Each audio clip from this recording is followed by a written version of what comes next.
जो ओडिया साहित्यर इतिहास बोली तमाने ऊपर हेडिंग देलो तार रीजन कौन ओडिया साहित्यर इतिहास कहले तमाने कौन बुझ पला ओडिया साहित्यर इतिहास उपरे अध्ययन करिबा सब जातीयता मानकर एक दायित्व निहाती भाबरे जते बेले तमाने गोटे साहित्य पढुच साहित्य संपर्क रे जानिबाटा भी निहाती दरकार सेथि पई समस्त जानिबा दरकार समस्तंकर अधिकार अछि ओडिया साहित्यर इतिहास कहले कौन बुझंती आमाने समस्त जानिबा नित्यांत जरूरी विशेष करी ओडिया साहित्य रे अध्ययन करथवा ओडिया साहित्यर छात्र विद्यार्थी गवेषक माने ए संपर्क रे निर्भुल तथ्य निज पाखरे रखिबा नित्यांत जरूरी ओडिया साहित्यर इतिहास जेहेतु तमे माने पढुच तो ए संपर्क रे जानिबा नित्यांत जरूरी प्रकृत रे ओडिया साहित्यर इतिहास कहले कौन काहाको बुझौची ओडिया साहित्यर इतिहास बुझी पारछ ना कोन कहूची मु आ गोटे कथा जेउ माने साहित्य को नेई कि आगामी भविष्यत को गढ़िबे बोली आशा विश्वास रखिचंती सेई माने विशेष करी सेई माने ओडिया साहित्य संपर्क रे विधिबद्ध भाबरे सूचना गुडी को निज पाखरे आयत्त करिकि रखिबा नित्यांत काम्य बुझी पारिलो ना बुझी पारिलो नाही को देखो तमे माने जदी ओडिया साहित्यर इतिहास संपर्क रे निर्भुल तथ्य को तम पाखरे साहित्य रखिथिबो आगामी अध्याय रे तम मानंक पई सुविधा हबो जे तमे किछटा पुनी नूतनता को तयारी करिवार क्षमता तम मानंक पाखकू आसी जीवो जदी तमे माने ताको निर्भुल तथ्य को तम पाखरे रखिबोनी तम पाखरे सजेइबोनी केमिति जानिबो जानि परिबो नाही जेमिति गोटे पिला जते बेले एग्जाम दवा पई जाए से सबु तथ्य उपरे विशद विवरणी को जाबुडी धरि थाए गोटे सब्जेक्ट रो फंडामेंटल जिंस को क्लियर हेई थाए ता परे एग्जाम हॉल को जाए सही भलिया ओडिया साहित्यर इतिहास तमे माने पढुछ माने निहाती तार संपर्क रे तमे विशद विवरणी जानिथिबा दरकार जदि ता संपर्क रे न जानिथिबो ताले ओडिया साहित्य विषय अध्ययन करिबाटा आम पई भूल हेई जिवो किछि जानि नहंती से संपर्क रे पढिके लाभ कोन बुझी पारलो कोन कहले तो ओडिया साहित्यर इतिहास को नहीं अनेक बही उपलब्ध रही तमरा सुरेंद्र महाराणा हुंतु बाउरी बंधु कर हुंतु पठाणी पटनायक हुंतु विभिन्न प्रकार राइटर अछंती ओडिया साहित्य संपर्क रे लिखिचंती एथिरे बहुत ज्ञानी अछंती गुणी भी अछंती विदग्ध ले गवेषक भी अछंती तांको द्वारा अनेक पुस्तक मध्य रचना हेची आजिर बजारबादर दुनिया रे जने सच्चोट विद्यार्थी ओडिया साहित्य विश्लेषण करबाकू एक निरूपित मार्ग पाइबा हुए तो तापाई कष्ट कर हेजिबो निहाती भाबर देखो काहे कि एटा मु कहली तार रीजन अछि कोन रीजन गोटे विद्यार्थी गोटे पाठ पढिबो ठीक अछि मु ओडिया कथा कहूनी मु मैथ कथा कहूजी तम माननकू जेते जेते बेले तम माने मैथ गोटे पढिबो ना मैथ रो तमे खोजिबो प्रकृत रे मेथड कोन अछि मते पर्टिकुलर मेथड जानिबार अछि मु मेथड जानि गले मैथ टा को सॉल्यूशन बाहर करि परिबी सही भଳି जदि बजारबाद भितरे बा बजार रे बिक्री टिक्री भितरे ओडिया साहित्य इतिहास केते बही बिक्री होउची जदि सबु बही गुडा को आनी के हमें फॉलो करिबा हमें निहाती भाବରେ बाट बणा हवा काइना समस्त तो सठिक तथ्य देई नहंती ना कोन सुरेंद्र महाराणा जहा लिखिचंदी बाउरी बंधु कर सेटा लिखिचंती की लिखिचंती ना लिखि नाहंती आंसर तमन बाखु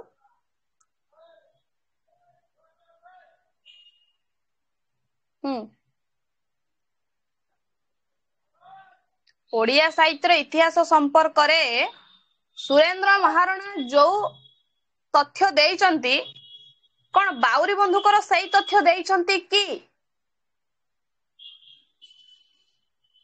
रिंकू मेहर बेबी रथ नमिता भोई आवाज आसुनी तम मानकर हां कि ना ना अलग अलग तथ्य अछि सामानक बुक रे समस्ते अलगा अलगा ही लिखिछन अलगा अलगा लिखिचंती हां निहाती जेते बेले गोटे पिला से तथ्य को आखि आगर रखिबो बाटबणा तो निहाती हबो काइना ओडिया साहित्य साहित्य कहले गोटे गंता घर विशाल समुद्र तो अगाध समुद्र सिए तमे समुद्र भीतर को जेते पसिबो तुमको रास्ता नुआ नुआ देखाबो समुद्र किंतु सरीबनी तो सेई भली ओडिया साहित्य मध्ये समुद्र परिका तमे ता भीतर जेते बसिबो से सते नुआ नुआ रास्ता देखाइबो तम माननकू तले हमें कोन करिबा ए जगह रे देखो ओडिया साहित्य संपर्क में गोटे संक्षिप्त तथ्य को आम आज विश्लेषण करवा।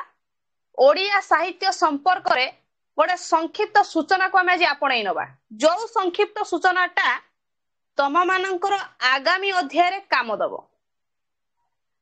सब बळे मन भितर गोटे कथा को स्पष्ट हो जिवो, गोटे कथा को निज पाखरे जाबुड़ी धरिबो।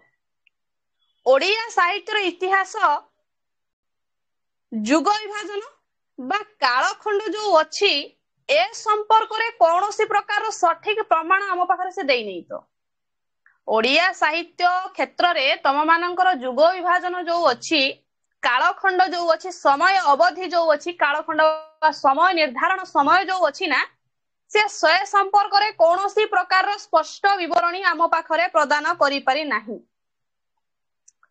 ना। आमर अतीत रे जो इतिहास संपर्क रे जहा तथ्य रहिला ता संपर्क रे देई परिछि ना, साहित्यिक मानकर जन्म वृत्तांत संपर्क रे देई परिछि ना, गोटे पुस्तक प्रकाशन नै कि आम मानकु विधिबद्ध तथ्य कणिक आम पाखरे परिप्रकाश करि परिछि। सठिक मंतव्य आमको देई पारि नाही।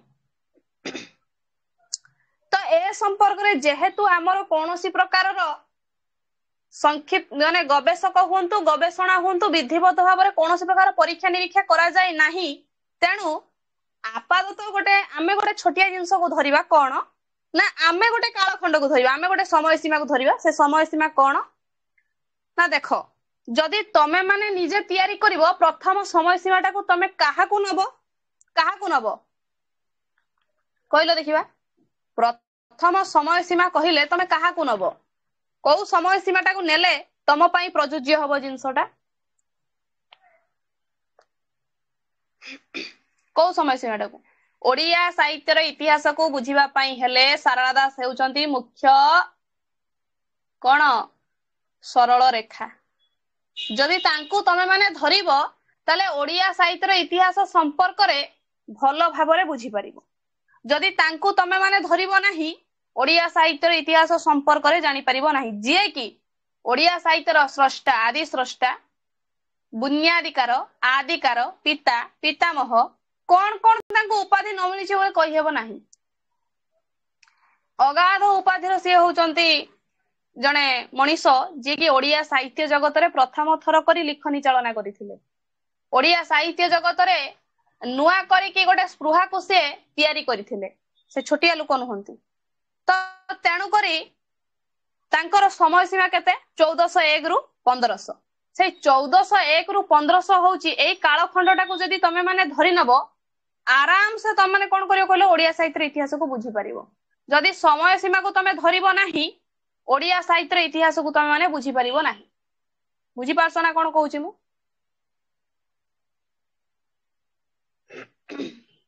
बुझी पारुछो ना, बुझी पारु हाँ ना? मैम। तो संस्कृत साहित्यर जेतेबेले प्राधान्य थिला, विशेष करी कि जो ब्राह्मण कैंद्रिक साहित्य गुड़ाक प्रचलन थिला, भारत वर्ष रे ओडिशा खंड रे एई जणिए कवि सारला दास, जहार पिलादिनर नाम थिला सिद्धेश्वर परिडा, प्रथम थर करिकी एक विराट काव्यकृति तयारी करथिले। कोन जानिचो? जोडा कि सारला महाभारत। कोन कहिलो? सारला महाभारत विशाल काव्यकृति से तयारी करथिले ओडिया साहित्य जगत रे। बुझियला? एई जो जिंसटा से आम आखि आगे आनी के प्रकाश करले, आम सामने रे आनी के आमको दर्शेई देले बा देई देई गले, पूरा विशद विवरणी आकार रे, पूरा खोला मेला आकार रे थोई देले आनी के आम आगरे। ता मध्य रे थिला 1,40,000 श्लोक। थरे भाबो, ताले से छोटिया लोक नहंती। तांको कालखंड को, तांकर समय अवधिटा को आमे भी धरिचंती, किछि भूल धरि नाहंती। तो तांकर काव्यकृति माध्यम रे ओडिया जाति पाई एक महान अमूल्य कलाकृति तयारी करि देई गले। से किए ना? सारला दास।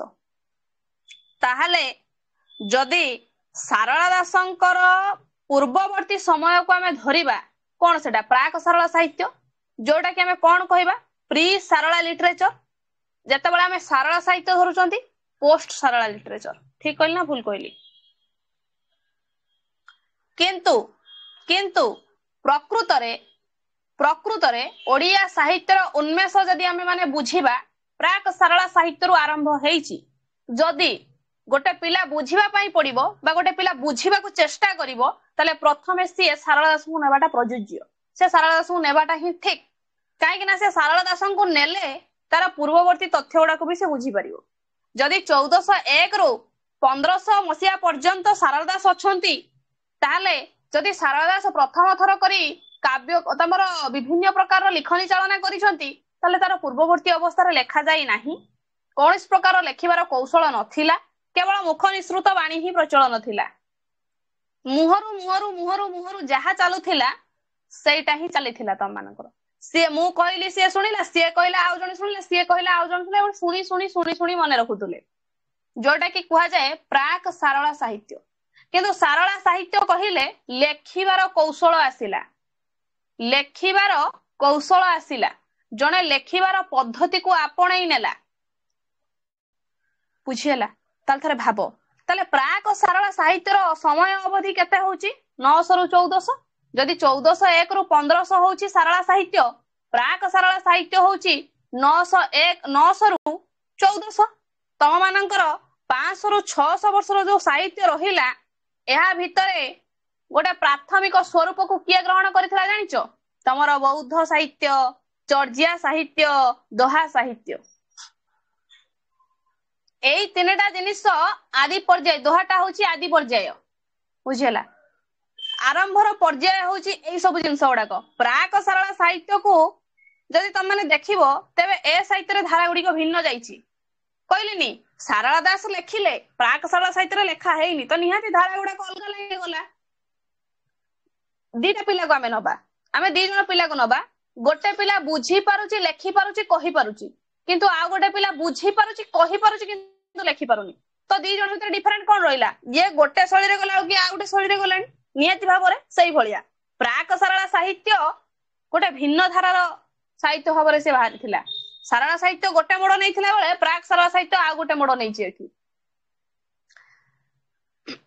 धर्मगुरु संथ माने धर्म मतवादर प्रचार करबा उद्देश्य रे समाज को अंधार रु आलोक को नेबा उद्देश्य रे समाज रे संस्कार जो कुसंस्कार थिला ताकू बदलै दे कि संस्कार आनिबा उद्देश्य रे कोन करिथिले साहित्य सृष्टि करिथिले केते बेले ना प्राक सारला साहित्य समय रे तेनु बौद्ध साहित्य नाथ साहित्य शैव साहित्य भिन्न भिन्न भाव सब सृष्टि हेछि लिखित साहित्य पूर्वरु अलिखित साहित्य थिला लिखित साहित्य केते बेले आसिला ना जते बेले सारला दास आसिले ता पूर्वरु अलिखित साहित्य थिला जोडा कि मौखिक साहित्य हमें कहबा मुहरु प्रचार प्रसार होतुला मुहरु ही चलीथिला सब जिंस गुडाको केही लेखि नथिले सता बेले कृषक गीत हो नाउरिया गीत हो सगड़िया गीत हो तमानकर शिशु गीत हो तमानकर कांदना गीत हो माँ पिलाटा को सुआई दबा समय जो गीत से गाउछन से गीत हो विवाह बंधन रे बांधी साला पर झियोटा पळै जाउची आ जण गुरु से गीत हो ए सब गीत लेखा ही नथिला ए सब गीत निजे निजे फांदी की गाई दउथले सेही फांदी की गाई दवा पर तापर आ जण ताको सुनुथला से मन रखथला से भी गाई दउथला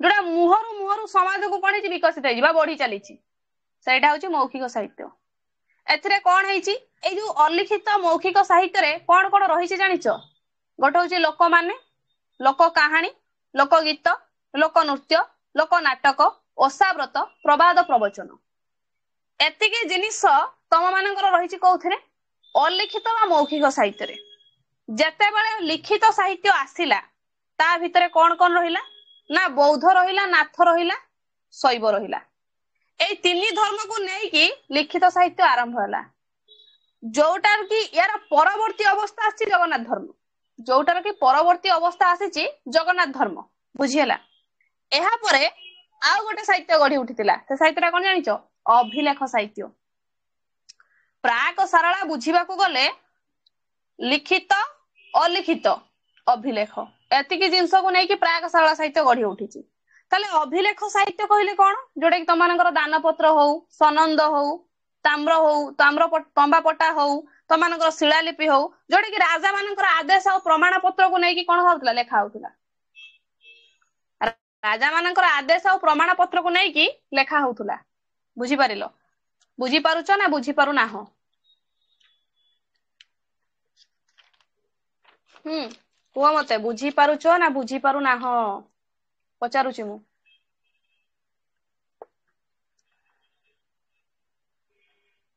बुझी पारुच ना महिमानंद नमिता भुई ବେବି ରଥ, ପ୍ରୀତି ନାୟକ। ବୁଝି ହେଉଛି ମ୍ୟାମ୍। ଠିକ ଅଛି, ଶୁଣ। ପ୍ରାକ ସାରଳା ସାହିତ୍ୟକୁ 3 ଭାଗରେ ବିଭକ୍ତ କରାଯାଇଛି। କେତେ ଭାଗରେ ବିଭକ୍ତ କରାଯାଇଛି? କେତେ ଭାଗରେ ବିଭକ୍ତ କରାଯାଇଛି କହିଲି? 3 ଭାଗ। 3 ଭାଗରେ। 3 ଭାଗ କଣ କଣ ଏବେ କହିକି ଗଲି? ମୌଖିକ ସାହିତ୍ୟ, ଲିଖିତ ସାହିତ୍ୟ, ଅଭିଲେଖ ସାହିତ୍ୟ।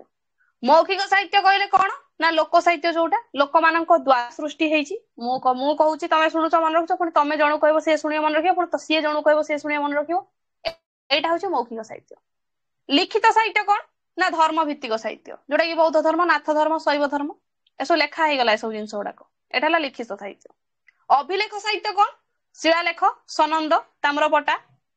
ତମାନଙ୍କ ସବୁ ରାଜା ମାନଙ୍କର, ରାଜା କୋଉଠି ପୋଖରୀ ଖନନ କଲେ, ରାଜା କେତେ ଧର୍ମ କାମ କଲେ, ରାଜା କେତେ ଦାନ ଧର୍ମ କରିଛନ୍ତି, ରାଜା କୋଉଠି କୋଉ ଯୁଦ୍ଧ କରିଛନ୍ତି, କୋଉ ଯୁଦ୍ଧରେ ଜିତିଛନ୍ତି, କେତେଟା ରାଜ୍ୟ ସେ ଜୟ କରିଛନ୍ତି, ଏଗୁଡା ସବୁ ଲେଖା ହଉଥିଲା ସେତେବେଳେ। ସେତେବେଳେ ସବୁ ଶିଳାରେ ସବୁ ଖୋଦନ କରାହଉଥିଲା, ପଥରରେ ହାଣି ହାଣି ଏମିତି ନିଆଣ ମୁନରେ ସବୁ ଖୋଦନ କରୁଥିଲେ। ତ ଏଇଟା ହେଲା ପ୍ରାକ ସାରଳା ସାହିତ୍ୟ। କିନ୍ତୁ ସାରଳା ସାହିତ୍ୟ ବୁଝିବାକୁ ଗଲେ ଯୋଉଟା କି ପଞ୍ଚଦଶ ସାହିତ୍ୟ ବୋଲି ଆମେ ତାକୁ କହିଥାଉ। 1401 ରୁ 1500 ସାରଳା ସାହିତ୍ୟ, ଯିଏକି ସିଦ୍ଧେଶ୍ୱର ପରିଡା ଜଗତସିଂହପୁରର ଝଙ୍କଡ ଗ୍ରାମରେ ମା ସାରଳାଙ୍କ କୃପାରୁ ସେ କବି ଭାବରେ ପ୍ରସିଦ୍ଧି ଅର୍ଜନ କରିଥିଲେ। ଓଡ଼ିଆ ସାହିତ୍ୟକୁ ନୂଆ ପରିଚୟ ଦେବାରେ ସେ ପ୍ରଥମ ସ୍ଥାନ ଅଳଙ୍କାର କରିଛନ୍ତି। ତାଙ୍କ ଦ୍ୱାରା ସୃଷ୍ଟି ହେଇଛି ମହାଭାରତ, ଚଣ୍ଡୀପୁରାଣ, ବିଲଙ୍କା ରାମାୟଣ, ଲକ୍ଷ୍ମୀ ନାରାୟଣୀ ବଚନିକା। ଏତିକି ତଥ୍ୟ ହଉଛି ସାରଳା ସାହିତ୍ୟର, ଆଉ କିଛି ନାହିଁ। ତ ୟା ପରେ ସାରଳା ସାହିତ୍ୟ ପରେ କୋଉ ସାହିତ୍ୟ ଆସିବ? ପଞ୍ଚସଖା ସାହିତ୍ୟ। ଏ ସାହିତ୍ୟ ଗୋଟେ ଅପୂର୍ବ ଆନ୍ଦୋଳନର ସାହିତ୍ୟ। ଏଇ ଯୋଉ ସାହିତ୍ୟଟା ଗୋଟେ ନୂଆ ଲୀଳା କରିବାର ସାହିତ୍ୟ। କଣ ନା ଏଥିରେ 5 ଜଣ କବି ଥିଲେ, ବଳରାମ ଦାସ, ଜଗନ୍ନାଥ ଦାସ, ଅଚ୍ୟୁତାନନ୍ଦ ଦାସ, ଯଶବନ୍ତ ଦାସ, ଶିଶୁ ଅନନ୍ତ ଦାସ। ବଜ ଅଜସ ହେଲା, ବରେ ବଳରାମ, ଜରେ ଜଗନ୍ନାଥ, ଅରେ ଅଚ୍ୟୁତ, ଜରେ ଯଶବନ୍ତ, ସିରେ ଶିଶୁ ଅନନ୍ତ। ବୁଝିପାରୁଛ ନା? ତ ଏଇ ମାନେ ଯୋଉ ରହିଲେ, ଏମାନେ ହଉଛନ୍ତି ଗଛର 5ଟି ଡାଳ। ଏଇଟା ଗୋଟେ ଗଛ, ଏଇ ଗଛର 5ଟି ଡାଳ ହଉଛନ୍ତି ଏଇ 5 ଜଣ। ଏମାନେ ସମସ୍ତେ ଜ୍ଞାନ ମିଶ୍ରା ଭକ୍ତିର ସାଧକ ଥିଲେ। ଜ୍ଞାନ ମିଶ୍ରା ଭକ୍ତିର ଏମାନେ ସବୁ ସାଧକ ଥିଲେ। ବୁଝିପାରୁଛ କଣ କହୁଛି? ଏମାନେ ସବୁ ଥିଲେ ବ୍ରହ୍ମଙ୍କ, ଅର୍ଥାତ ଭଗବାନଙ୍କୁ ସେମାନେ ଖୋଜୁଥିଲେ। ଭଗବାନ କୋଉଠି? ଭଗବାନ ଯୋଉଠି ଆମେ ସେଇଠି। ଭଗବାନ ଯୋଉଠି ଆମେ ସେଇଠି। ଏମାନେ ଭଗବାନଙ୍କୁ ଖୋଜୁଥିଲେ। ତ ଏମାନେ ଯାଦୁ ମାର୍ଗର ସାଧକ ଥିଲେ। ପିଣ୍ଡ ବ୍ରହ୍ମାଣ୍ଡ ତତ୍ଵର ଏମାନେ ଉପାସକ ଥିଲେ। ଏଇ 5 ଜଣଙ୍କ ସହିତ ଯୋଡି ହେଇଥିଲେ ଜଣେ ଲୋକ। କିଏ ଯୋଡି ହେଇଥିଲେ କହିଲ? ଶ୍ରୀ ଚୈତନ୍ୟ। ଜାଣିଛ ନା? Very good, Shri Chaitanya. ଆଉ ଏମାନଙ୍କର ଲୀଳା କ୍ଷେତ୍ର ଥିଲା ଶ୍ରୀକ୍ଷେତ୍ର। ପୁରୁଷୋତ୍ତମ କ୍ଷେତ୍ର ଥିଲା ଏଇ 5 ଜଣଙ୍କର ଲୀଳା କ୍ଷେତ୍ର, ଯୋଉଟାକୁ ଆମେ ଶ୍ରୀକ୍ଷେତ୍ର ବୋଲି କହୁଛନ୍ତି, ପୁରୀ ବୋଲି କହୁଛନ୍ତି। କାମନାର ବିନାଶକୁ ଦୁଃଖର ବିନାଶ ଏବଂ କ୍ଷୁଦ୍ରତରରୁ ବୃହତ୍ତର ବ୍ୟାପ୍ତି ପ୍ରଦାନ, ଅନ୍ଧାରରୁ ଆଲୋକ ଆଡକୁ ଜୀବନକୁ ଯାତ୍ରା କରିବାର ଏଇ ସାହିତ୍ୟ ସୃଷ୍ଟି। ଅନ୍ଧକାର ଭିତରେ ସାହିତ୍ୟ ବୁଡି ଯାଉଛି, ତାକୁ ଆଲୋକକୁ ନବା ଏ ସାହିତ୍ୟର ଚରମ ମାର୍ଗ ଥିଲା, ଚରମ ପଥ ଥିଲା ଏମାନଙ୍କର। ପ୍ରକୃତରେ ଲୋକମାନେ ବୁଝିପାରୁନଥିଲେ ଭଗବାନ କିଏ। ପ୍ରକୃତରେ ଆମେ ଜନ୍ମଗ୍ରହଣ କରିଛନ୍ତି, ଆମ ଜୀବନଟା କଣ? ଏଇ ଯୋଉ ପିଣ୍ଡ ଆମେ ଧାରଣ କରିଛନ୍ତି, ପ୍ରକୃତରେ ଏଇଟା କଣ? ଏକୁ ବି ଜାଣି ପାରୁନଥିଲେ ଲୋକମାନେ। ସେମାନେ ଚେତାବନୀ ଦଉଥିଲେ, ସେମାନେ ସୂଚନା ଦଉଥିଲେ। ତାହେଲେ ପ୍ରାକ ସାରଳା ସାହିତ୍ୟ ହଉଛି ଧର୍ମ ଭିତ୍ତିକ ସାହିତ୍ୟ। ସାରଳା ସାହିତ୍ୟ ହଉଛି ଆଖ୍ୟାୟିକା ସାହିତ୍ୟ। ଧର୍ମ ସହିତ ଯେତେବେଳେ ଆଖ୍ୟାୟିକାର ମିଳନ ଘଟିଲା, ତାହେଲେ କଳ୍ପନା ମଧ୍ୟ ଆସିଲା ନିହାତି ଭାବରେ। ଯେତେବେଳେ ଧର୍ମ ସହିତ ଗୋଟେ ଆଖ୍ୟାୟିକା ମିଶିଗଲାଣି, ତ କଳ୍ପନା ତ ଆସିବ ନା, ଚିନ୍ତା କରିବାର ପଦ୍ଧତି ତ ଆସିବ ନା। ଆସିବ ନା ଆସିବନି? ଆସିବ ନା ଆସିବ ନାହିଁ? ଆସିବ ତ? ହଁ ୟା ନା? ହଁ ମ୍ୟାମ୍। ଆସିବ। ତାହେଲେ ପଞ୍ଚସଖା ହଉଛି ମନ୍ତ୍ରର ସାହିତ୍ୟ। କାହିଁକି ନା ମଣିଷ ନିଜର ତୁଚ୍ଛତାକୁ ପରିହାର କରିଦେଲା, ଛାଡିଦେଲା, ବ୍ରହ୍ମ ସନ୍ଧାନୀ ହେଲା। କଣ ଖୋଜିଲା? ଭଗବାନ କୋଉଠି, ଭଗବାନ କିଏ, ଭଗବାନ ସହିତ ମୁଁ କେମିତି ମିଶିବି। ବ୍ୟାକୁଳ ହେଲା, ମନକୁ ମନ ସେ କଷ୍ଟ ଦେଇ ମାନେ କାନ୍ଦି ଉଠିଲା। ପ୍ରକୃତରେ ଭଗବାନ କୋଉଠି ଅଛନ୍ତି? କୋଉ ଜାଗାରେ ଅଛନ୍ତି ମୋ ପ୍ରଭୁ ସେ ତାଙ୍କୁ ଖୋଜିଲା। ଯେମିତି କୃଷ୍ଣ ଗୋପପୁର ଛାଡିକି ମଥୁରା ଯାଇଛନ୍ତି ମାତୃ ହୃଦୟ କ୍ରନ୍ଦନ କରିଛି, ଠିକ ସେଇଭଳି ପଞ୍ଚସଖା ସାହିତ୍ୟର କବିମାନେ ମଧ୍ୟ ବିରହ ହେଇଛନ୍ତି, ଦୁଃଖରେ ଭାଙ୍ଗି ପଡିଛନ୍ତି, ମ୍ରିୟମାଣ ହେଇ ପଡିଛନ୍ତି। କାହା ପାଇଁ? ନାଇଁ ବ୍ରହ୍ମଙ୍କ ଭଗବାନଙ୍କ ପାଇଁ। ଭଗବାନଙ୍କ ପାଇଁ ସେମାନେ କାନ୍ଦିଛନ୍ତି। ପ୍ରକୃତରେ ଭଗବାନ ଅଛନ୍ତି କୋଉଠି? ଭଗବାନ କିଏ? ଏ ଜୀବନ ଗଢିଛନ୍ତି, ଏ ଜୀବନ କାହିଁକି ଗଢିଛନ୍ତି? କଣ ଏଇ ଦୁଃଖ ଯନ୍ତ୍ରଣାରେ ବୁଡି ରହିବା ପାଇଁ? ଦରକାର ନାହିଁ ସଂସାରର ମାୟା ମୋହ ମୋର କେବଳ ପ୍ରଭୁ ଦରକାର। କେବଳ ସେମାନେ ଭଗବାନଙ୍କୁ ଖୋଜୁଥିଲେ ଆଉ ଚିନ୍ତା କରୁଥିଲେ କେମିତି ଜ୍ଞାନ ପ୍ରାପ୍ତି ହେବେ, ସେମାନେ ଜ୍ଞାନ ଅର୍ଜନ କରିବେ। ଆଉ ତାରି ଭିତରେ ହିଁ ତାଙ୍କର ବ୍ୟାକୁଳତା ଦେଖିବାକୁ ମିଳୁଥିଲା। କେବଳ ତାଙ୍କର ଭଗବାନ ଦରକାର, ଆଉ କିଛି ନୁହଁ। ସେ ଯଦି ଭଗବାନଙ୍କୁ ପାଇଗଲେ ନା ସବୁ କିଛି ମିଳିଗଲା। ତାଙ୍କର ଆଉ କିଛି ଦରକାର ନାହିଁ ତ ଜୀବନରେ, କେବଳ ଭଗବାନ ହିଁ ଭଗବାନ ଦରକାର ତାଙ୍କର। ଇଏ ଗଲା ପଞ୍ଚସଖା ସାହିତ୍ୟର ବିବରଣୀ। ନେକ୍ସଟ ଆସିଲା ତମମାନଙ୍କର ରୀତି ସାହିତ୍ୟ। ରୀତି ସାହିତ୍ୟ କେତେରୁ କେତେ ନା 1650 ରୁ 1850। 1650 ରୁ 1850। ରୀତିର ଅର୍ଥ ତମମାନେ ଜାଣିଛ, ଗୋଟେ ଶୈଳୀ ବା ଇଂଲିଶରେ ଆମେ ଯଦି କହିବା ଗୋଟେ ଷ୍ଟାଇଲ। ଯେତେବେଳେ ତମମାନେ ବାହାରକୁ ବାହାରିକି ଯାଉଛ, ଝିଅ ମାନଙ୍କ କଥା କହୁଛି, ପୁଅ ମାନଙ୍କ କଥା ନୁହଁ, ସଜେଇ ହେଇକି ଯାଉଛ, ନିହାତି ଗୋଟେ ଶୈଳୀ ମେଣ୍ଟେନ ତୁମେ କରୁଛ। ମୁଁ ଏଇ ଗୋଟେ ବାହାଘରକୁ ଯିବି, ଗୋଟେ ବାହାଘରକୁ ଗଲେ କେମିତିକା ଲୁକ୍ ଦେବି, ଗୋଟେ ବରଯାତ୍ରୀ ଯିବି, ବରଯାତ୍ରୀ ଯେତେବେଳେ ଯିବି କୋଉ ଭଳିଆ ଲୁକ୍ ଦେବି, ବୁଝିପାରୁଛ ନା କଣ ମୁଁ କହୁଛି? ଗୋଟେ ଶୈଳୀ ମେଣ୍ଟେନ ତମମାନେ କରୁଛ। ଏଇ ଯୋଉ ରୀତି ଯୁଗର କବି ଯୋଉମାନେ ଥିଲେ, ସେ କବି ମାନେ ଥିଲେ ରାଜ ଦରବାରର କବି। ଆଉ କଣ ଥିଲେ ନା ରାଜକବି ଥିଲେ ସେମାନେ। କାହିଁକି ନା ରାଜା ହିଁ କହୁଥିଲେ, ଏମାନେ ଲେଖୁଥିଲେ। ବୁଝିହେଲା? ଏହି ସମୟରେ କାବ୍ୟରେ କାଳ୍ପନିକ ଆସିଛି, ପୌରାଣିକ ବି ଆସିଛି। ତାହେଲେ କାଳ୍ପନିକକୁ ନେଇକି କାବ୍ୟ ରଚନା କରାହେଇଛି, ପୌରାଣିକ ତଥ୍ୟକୁ ନେଇକି ବି କାବ୍ୟ ରଚନା କରାଯାଇଅଛି। ସଂସ୍କୃତ କାବ୍ୟ ଶୈଳୀ ଓଡିଆ କବି ମାନେ ଗ୍ରହଣ କରିଥିବାରୁ ଏହାକୁ କେହି କେହି ଶୈଳୀ ଯୁଗ, ଆଉ କେହି କେହି ରୀତି ଯୁଗ, କେହି କେହି ଏହାକୁ କାବ୍ୟ ଯୁଗ ମଧ୍ୟ କହନ୍ତି, କେହି କେହି ମଧ୍ୟ ଯୁଗ ବି କହନ୍ତି। ତାହେଲେ ରୀତି ଯୁଗର ଗୋଟିଏ ନାଁ ନୁହଁ। ରୀତି ଯୁଗକୁ ଆମେ କାବ୍ୟ ଯୁଗ କହିପାରିବା, ଶୈଳୀ ଯୁଗ କହିପାରିବା, ରୀତି ଯୁଗ କହିପାରିବା, ମଧ୍ୟ ଯୁଗ କହିପାରିବା। ତାହେଲେ କେତେ ନାଁ ତାର ଏଠି ହେଲାଣି। ସେଇଭଳି ତଥ୍ୟକୁ ସେ ତା ପାଖରେ ଜାବୁଡି ଧରିଛି। ସେ କବିମାନେ ସେଇଭଳି ପ୍ରକାରର ମାର୍ଜିତ ଆକାରରେ କାବ୍ୟ କବିତାର ସୌଧକୁ ନିର୍ମାଣ କରିଛନ୍ତି, ଯୋଉଥିପାଇଁ କି ଏତେ ସାରା ନାଁ ସେ ପାଇଛି। ମୋଟାମୋଟି ଭାବରେ ଏଇ ରୀତି ଯୁଗକୁ ଯଦି ଆମେ ଦେଖିବା ବା ରୀତି ଯୁଗ ଭାବରେ ଯଦି ଆମେ କହିବା, ଆଖ୍ୟା କରାଯାଇଥାଏ। ତମେ ଯାହା ବି କୁହ, ମଧ୍ୟଯୁଗ କୁହ, ତମର କାବ୍ୟ ଯୁଗ କୁହ, ଶୈଳୀ ଯୁଗ କୁହ, ଯାହା କୁହ, କିନ୍ତୁ ଅବଶେଷରେ ଆସିକି ଆମେ ପହଞ୍ଚିବା କୋଉଠି ନା ତା ନାଁ ହଉଛି ପ୍ରକୃତରେ ରୀତି ଯୁଗ। ରୀତି ଯୁଗ ଭାବରେ ତାକୁ ଆମେ ଆଖ୍ୟାୟିତ କରିବା ବା ରୀତି ଯୁଗ ଭାବରେ ଆମେ ତାର ନାମକରଣଟା ହିଁ କରିବା। ଏହି କାବ୍ୟର ମୁଖ୍ୟ ଉଦ୍ଦେଶ୍ୟ କଣ ଥିଲା ଜାଣିଛ? ଶୃଙ୍ଗାର, ପ୍ରେମ ଆଉ ସୌନ୍ଦର୍ଯ୍ୟ। ଏଥିରେ ବିଦଗ୍ଧ ରସରେ ମଧ୍ୟ କାବ୍ୟ ରଚନା କରାଯାଇଥାଏ। ଆଚ୍ଛା, ବିଦଗ୍ଧ କହିଲେ ତମେ ମାନେ କଣ ବୁଝୁଛ? ପ୍ରକୃତରେ ବିଦଗ୍ଧ କହିଲେ ତମେ ମାନେ କଣ ବୁଝୁଛ? ଯେ ମ୍ୟାଡାମ ବିଦଗ୍ଧ ହଉଛି ଏଇଟା। ଶୁଭସ୍ମିତା,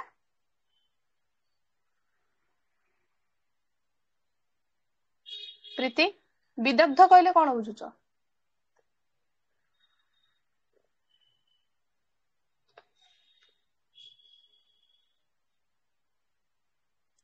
ମାମାଲି,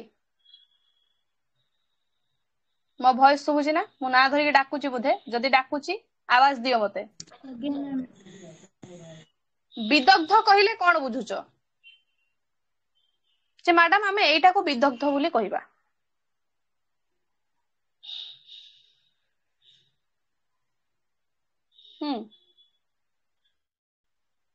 ଶୃଙ୍ଗାର ମାନେ କଣ ଜାଣିଛ ନା? ରସ ବା ପ୍ରେମ। ଗୁଡ। ତାହେଲେ ବିଦଗ୍ଧ ମାନେ? ଯୋଉ ଦଗ୍ଧ ମାନେ ଯୋଉଟା ଜଳି ଯାଇଥିବା ସେଇଆକୁ କହନ୍ତି କି? ବିଦଗ୍ଧ ମାନେ ଯୋଉ ଦେଖିବ ଅତି ଆଜି ଚିନ୍ତା। ଯଦି ୟାର ମାନେ ନ ଜାଣିଛ, ତମମାନଙ୍କ ପାଇଁ ଟାସ୍କ ହେଲା, ବିଦଗ୍ଧ ମାନେ କଣ ତମମାନେ ଦେଖିବ। ଦେଖି ସାରିବା ପରେ ମତେ କାଲିର କ୍ଲାସରେ ଜଣେଇବ, ମ୍ୟାଡାମ ବିଦଗ୍ଧ ମାନେ ହଉଛି ଏଇଟା। ୟା ପୂର୍ବରୁ ବିଦଗ୍ଧ ସାହିତ୍ୟ ସମ୍ପର୍କରେ ମୁଁ ବହୁତ ଥର ଚେତାବନୀ ଦେଇଛି ତମମାନଙ୍କୁ। ବୁଝିହେଲା? ତାହେଲେ ରୀତି ସାହିତ୍ୟର ମୁଖ୍ୟ ଲକ୍ଷ୍ୟ କଣ ଅଛି? ଶୃଙ୍ଗାର, ପ୍ରେମ ଆଉ ସୌନ୍ଦର୍ଯ୍ୟକୁ ନେଇକି ସେ କାବ୍ୟ କବିତାର ସୌଧକୁ ନିର୍ମାଣ କରିବ। श्री चैतन्य ओडिशा आसिबा परे ज्ञान मिश्रा भक्ति क्रमशः प्रेम भक्ति रे परिणत हेबाकु लागिछि जोथि पाई कि ता परे परे रीति साहित्यर ओयम आरंभ होइछि रीति साहित्य को पुणी तीन भाग रे विभक्त करा जाइछि ओडे प्राक रीति रीति आ ओडा होछि उत्तर रीति ए जो उत्तर रीति जोटा सेटा होछि संगीतर युग मु आज खाली डेफिनेशन दउछि तापर बुझेबी पुणी गोटे क्लास मु रखिबी जदी तमे माने ठीक समय देई परिबो ताले मन देकी पढिबा आरंभ करो बुझियला परिस्थिति परिवेश बेले बेले टिके प्रॉब्लम क्रिएट करे जोथि पे कि क्लास बंद थिला किंतु आज ठारू क्लास स्टार्ट हेइछि माने कंपलसरी क्लास चलिबो आ तमे माने टिके तैयार थिबो क्लास करिया पई खाता पेन धरि कि तैयार हेइ जाओ बुझियला आ नेट क्लास नेट एग्जाम रे माइनस मार्किंग नाही तमे माने जानिचो 200 मार्क होछि ओडिया तो सत चेष्टा करो 200 मार्क रु केमिति 150 पाखा बाकी मार्क तमे माने रखिबो मु फंडामेंटल पूरा क्लियर करी करी की जीवी गुटे परसेंट तुमको छाड़ीबी नाही फंडामेंटल क्लियर करी करी की जीवी ठीक अछि आ गुटे कथा तम मानन को कहि रखुची जदि तम मानकर काहार इंटरेस्ट थिबो पेड क्लास रे जॉइन होआ पई आज का दुनिया रे नेट जेआरएफ कहिते गले 2000 2500 3000 गुटे टंका कम करिवे नाही किंतु मु तम मानन पई एते पैसा रखिबी नाही काहे ना मु जानिची पैसा रो के केमति का पैसा इनकम करूची पैसा रो कष्ट केते केते कष्ट जण इनकम भी करे सेटा मु बुझी सारिची तो तेणु करी तम मानकर पीजी कला बेले जो अमाउंट थिला 399 रु 400 टंका से 400 टंका ही रहिबो तम मानकर नेट क्लास ओनली 1 ईयर पई ओनली 1 ईयर पई नेट क्लास ठीक अछि तो जहार इंटरेस्ट हबो से जॉइन करिवो प्रतिटी नोट से पाइबो प्रतिटी क्लास राति रे सेठी पाइबो एठी खाली डिस्कशन मु करबी ता बाद मरे नोट प्रोवाइड करबी नाही कदा भी करबी मु एठी बुझी पारलो मु कोन कहली पेड क्लास रे नोट पाइबो क्लास पाइबो क्लारिफिकेशन पाइबो एठी खाली तो माने डिस्कशन जिनसडा पाइबो जे मैडम एई तथ्यडा को हमकु दउचंती बुझी पारलो कोन कहली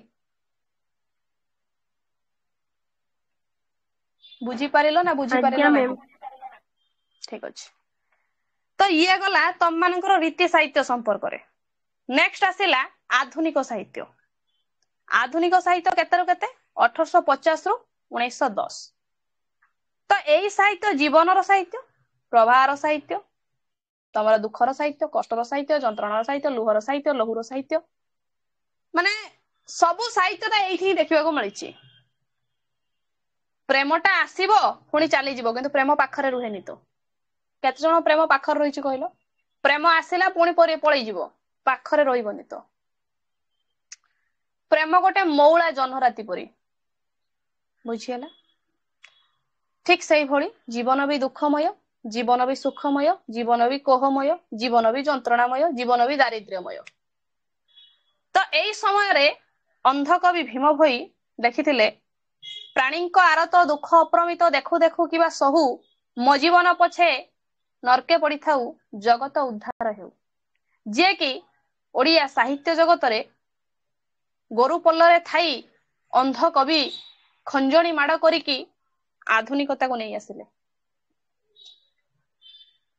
एई समय रे इंग्रज ओडिशा आसिचंती 1803 रे 1803 रु 1850 होची ओडिसा आत्मविलुप्तिर समय 1850 होची तमरो नवजागरणर समय 1817 होची तमनकर पाइक विद्रोह 1835 होची माइकेलनकर शिक्षा नीति 1820 होची मिशनरी माने आसी ख्रीष्ट धर्म प्रचार करथिले तो एतिकी जिंस आधुनिक समय रे घटी जाईची तो एई आधुनिक समय रे दीटा संस्कृति देखिबा को मिलिची गोटे बंगाला संस्कृति गोटे विदेशी संस्कृति बुझी परछ ना बुझी परनो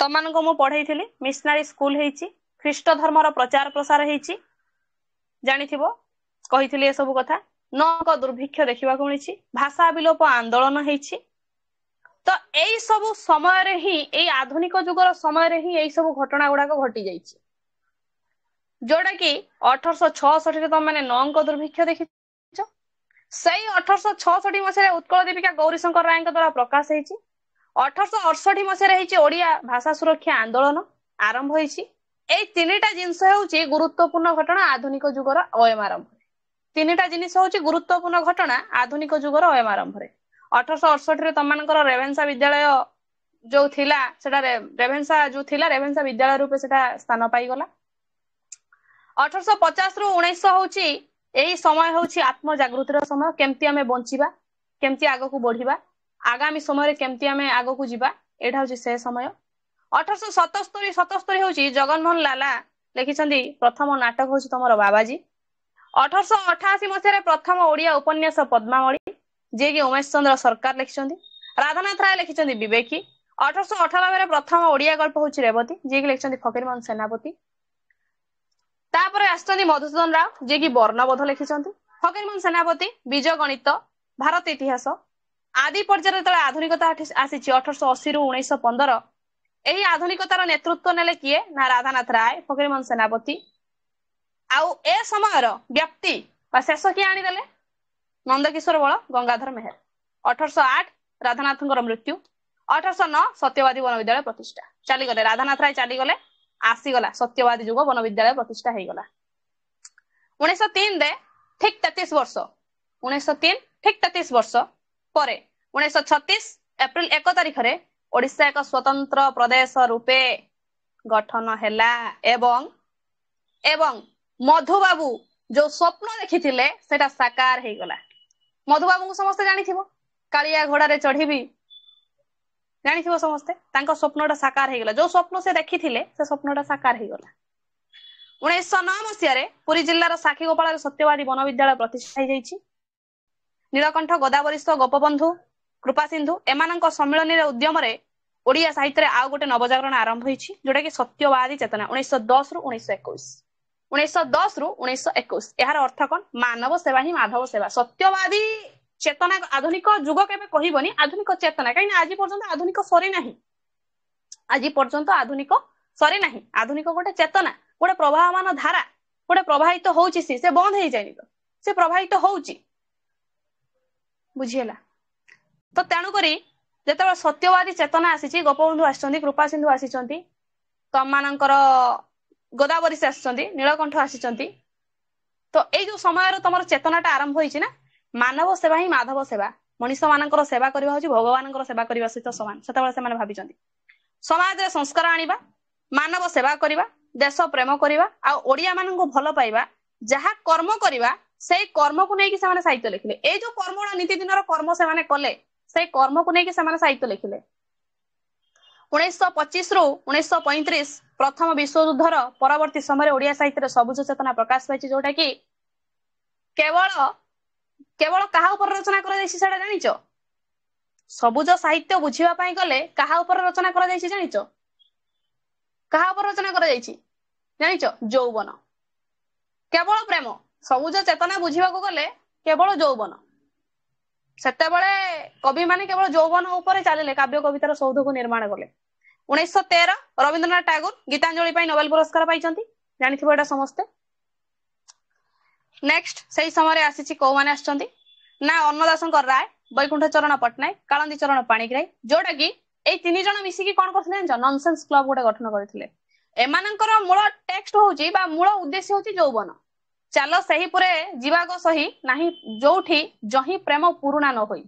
ସେ ବୁଝାଉଛନ୍ତି, ଚାଲ ସେଇଠିକି ଯିବା ଯୋଉଠି ପ୍ରେମ କେବେ ପୁରୁଣା ହବନି। ଯୋଉ ଜୀବନ୍ତ ଅଛି, ଜୀବନ୍ତ ପ୍ରତୀକ ଭାବରେ ଅଛି, ସେଇ ଜୀବନ୍ତ ଭାବରେ ସେ ରହିବ। ସେଇ ନୂଆ ହେଇକି ସେ ପ୍ରେମ ରହିଥିବ, କେବେ ମଉଳି ହବନି, ତ କେବେ ମଉଳି ଯିବନି।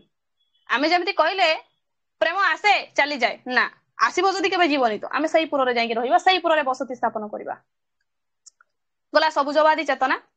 ଆସିଗଲା 1935ରୁ 1947 ଜାତୀୟତାବାଦୀ ଚେତନା, ଯୋଉଟା କି ପ୍ରଗତିବାଦୀ ଚେତନା ଆସିଲା। ପ୍ରଗତିବାଦୀର ଧାରା ଆସିଗଲା, ଯୋଉଟା କି ଜାତୀୟତାକୁ ନେଇକି ଆରମ୍ଭ ହେଲା। ଏହି ସମୟରେ 2 ପ୍ରକାର ସାହିତ୍ୟ ଆସିଲା। ଗୋଟେ ହଉଛି ଗୋପବନ୍ଧୁଙ୍କୁ ମଧୁସୂଦନ ରାୟଙ୍କର ପ୍ରେରିତ ଉତ୍କଳୀୟ ଅସ୍ମିତାର ସାହିତ୍ୟ, ଆଉ ଗୋଟେ ଆସିଲା ମହାତ୍ମା ଗାନ୍ଧୀଙ୍କ ପ୍ରେରିତ ଅସହଯୋଗ ଅହିଂସା ସ୍ୱରାଜ୍ୟ ଆନ୍ଦୋଳନର ସାହିତ୍ୟ। ଯୋଉ ସମୟରେ ଆସିଥିଲେ ଅନନ୍ତ ପଟ୍ଟନାୟକ, ସଚ୍ଚିଦାନନ୍ଦ ରାଉତରାୟ, କାଳନ୍ଦୀ ଚରଣ ପାଣିଗ୍ରାହୀ। ବୁଝିହେଲା? ଅତଏବ 1947 ମସିହା ପର୍ଯ୍ୟନ୍ତ ଓଡିଆ ସାହିତ୍ୟରେ ଏକ ବିକାଶ ଧାରା ଆମେ ଲକ୍ଷ୍ୟ କରିପାରିବା ନିହାତି ଭାବରେ। 1947 ପର୍ଯ୍ୟନ୍ତ ଓଡିଆ ଭାଷା ସାହିତ୍ୟ, ଓଡିଆ ସାହିତ୍ୟର ଇତିହାସ ଯଦି ପଢିବ, 1947 ପର୍ଯ୍ୟନ୍ତ ଓଡିଆ ସାହିତ୍ୟରେ ଯାହା ଯାହା ଧାରାବାହିକ ଚେତନା ଚାଲିଛି ସବୁ ଗୁଡିକ ରିଟେନ୍ ବାଇ କରିଛନ୍ତି ଯେତେ ସାରା କବିବୃନ୍ଦ ଅଛନ୍ତି, ସମସ୍ତେ ଅଂଶଗ୍ରହଣ କରୁଛନ୍ତି, ସମସ୍ତେ ହାତ ବଢେଇଛନ୍ତି, ସମସ୍ତେ କମର ବି ବାନ୍ଧିଛନ୍ତି। ହୁଏତ କିଏ ପୌରାଣିକ ତଥ୍ୟକୁ ନେଇକି ଲେଖିଛି, କିଏ ଆଖ୍ୟାୟିକ ଲେଖିଛି, କିଏ କାବ୍ୟିକ ଶୈଳୀରେ ଲେଖିଛି, କିଏ ପୌରାଣିକ ଲେଖିଲାଣି, କିଏ ଅଳଙ୍କାରକୁ ସଂଯୋଜିତ କରିଛି, ନହେଲେ କିଏ ଜାତୀୟତାବାଦୀକି ନେଇଛି, କିଏ ମଣିଷ ମାନଙ୍କୁ ଚିହ୍ନିଛି, ମଣିଷ ମାନଙ୍କୁ ମାନବ ସେବା ମାଧବ ସେବା ବୋଲି ଭାବୁଛି, କିଏ କହୁଛି ଗୋଟେ ଶୈଳୀ ଯୁଗକୁ ନେଇକି କାବ୍ୟ କବିତା ରଚନା କରିବି, ଏମିତି ଲେଖିଛନ୍ତି। କିନ୍ତୁ ଭାଷା ସାହିତ୍ୟକୁ ଜାବୁଡି ଧରିକି ତାକୁ ଯେ ଗୋଟେ ଉନ୍ନତିର ଚରମ ସୀମାରେ ପହଞ୍ଚେଇବା, ସେ ଲକ୍ଷ୍ୟ ମଧ୍ୟ ରଖିଛନ୍ତି, ଯୋଉଥିପାଇଁ କି ତମ ଭାଷା ସାହିତ୍ୟ ओडिया साहित्य गोटे स्वतंत्र भाषार मान्यता रूपे प्रदान पाइछि ना पाइनि निहाती भाव पाइछि तो तेणुक ये हूँ ओडिया साहित्यर इतिहास एतिकी पर्यंत हूँ तुम ओडिया साहित्यर इतिहास बुझी पारिल ना बुझी पारिल नाही